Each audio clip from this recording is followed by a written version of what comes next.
Shalom Vachal, que Hachem vous protège, vous donne la santé, la joie, la prospérité. Bien sûr, si le 3 Tammuz, c'est la Hilula du Rabbi de Lubavitch. Que son zéchut soit avec nous tous. Je l'ai connu. Grâce à Dieu, j'ai eu les zéchut de prier avec lui. Lorsque mon frère Rabbi Yaakov s'est marié, il a été le voir pour recevoir sa bracha.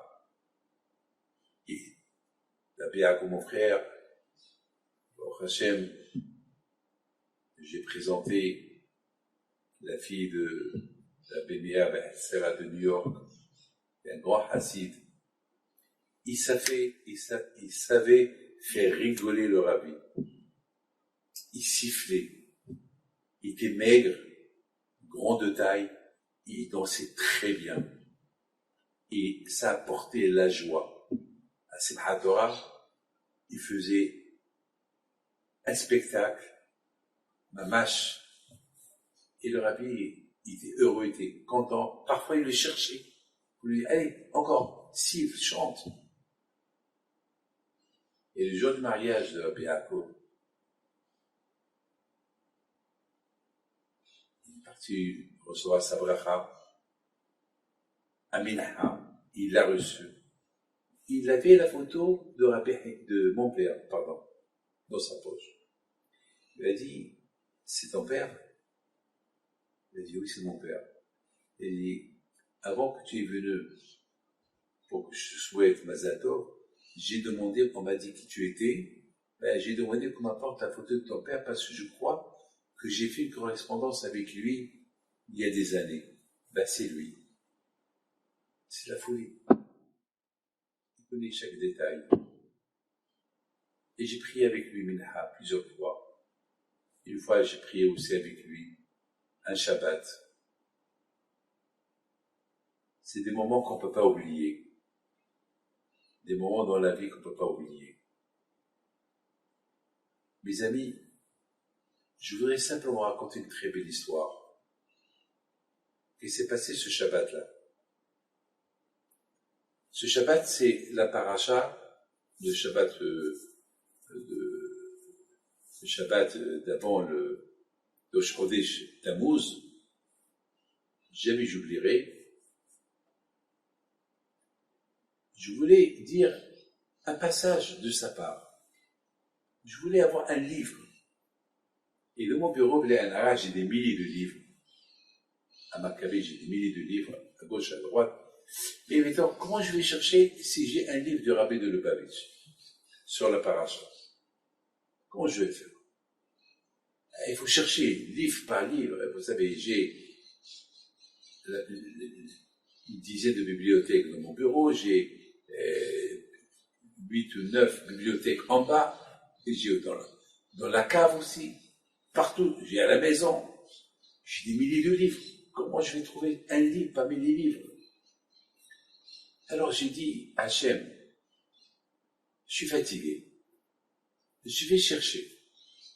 Si je trouve, je vais trouver, je me lève de mon bureau, je vais marcher, là où je vais m'arrêter, là-bas il y aura le livre.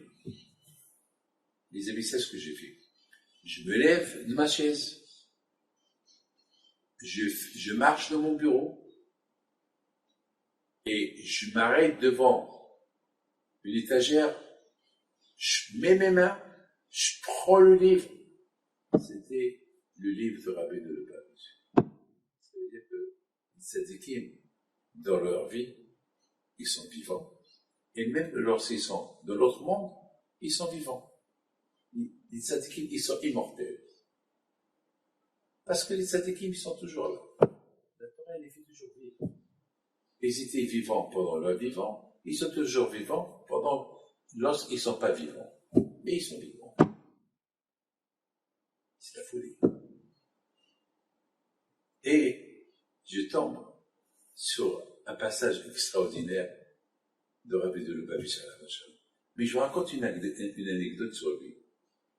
Une fois, il a dit combien chaque juif, il doit tout faire pour aider un autre juif. même s'il est loin de la Torah. Il aide. Chaque juif, c'est un diamant. Et lorsque on aide un juif, dans la Torah, c'est un diamant qu'on a récupéré. Il donne une anecdote. Il dit, admettons que quelqu'un, il trouve des milliers de diamants. Eh bien, il va le ramasser. Mais après, il n'a plus de place. Il trouve encore un diamant. Eh bien, il va le prendre parce qu'il essaie de trouver une place pour ce diamant-là. Et c'est comme ça les neshamot. Chaque juif, c'est une bonne neshama. Chaque juif, c'est une âme. On ne peut pas la délaisser. On doit la récupérer. On doit la nettoyer. On doit l'aider. Que son zéro soit avec vous tous. Que le bon Dieu vous protège. Il vous donne à vous tous la santé et la joie. Bien sûr, aujourd'hui c'est le 3 Tammuz. Bien sûr, vous allez allumer sa veilleuse et que son mérite soit avec vous.